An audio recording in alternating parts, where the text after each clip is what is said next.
La différenciation pédagogique permet de répondre aux besoins variés des élèves, assurant que chacun progresse à son propre rythme.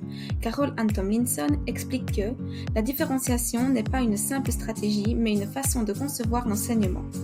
Par exemple, lors des sessions de lecture, je pourrais créer des groupes de lecture en fonction des niveaux de compétences et choisir des livres adaptés à chaque groupe. En parallèle, j'utiliserai des activités de suivi, telles que des discussions en petits groupes ou des projets artistiques basés sur les livres pour approfondir la compréhension et l'appréciation de la lecture.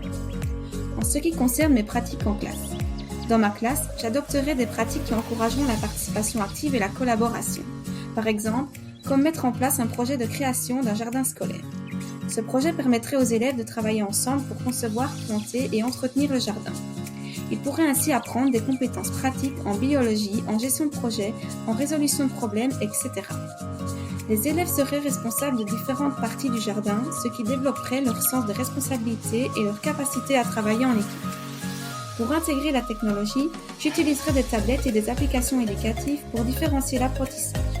Par exemple, pour une leçon de mathématiques, les élèves pourraient utiliser des applications comme Khan Academy ou Mathétique pour travailler sur des exercices adaptés à leur niveau.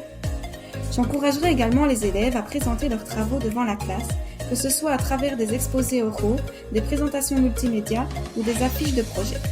Par exemple, après avoir terminé le projet de jardin, chaque groupe pourrait préparer une présentation PowerPoint ou une vidéo pour partager leurs découvertes et leurs étapes de leur travail.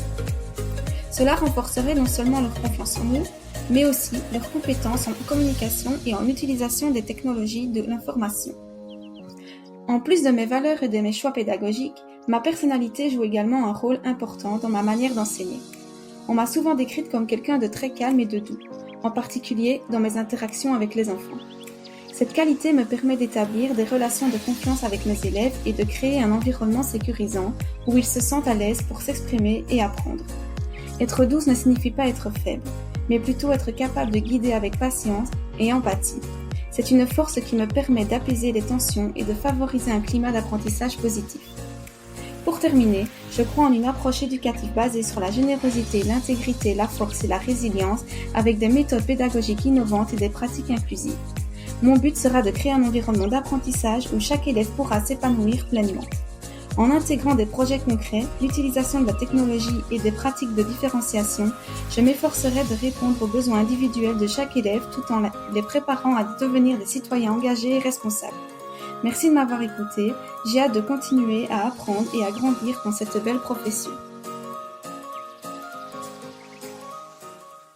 Created using Powtoon.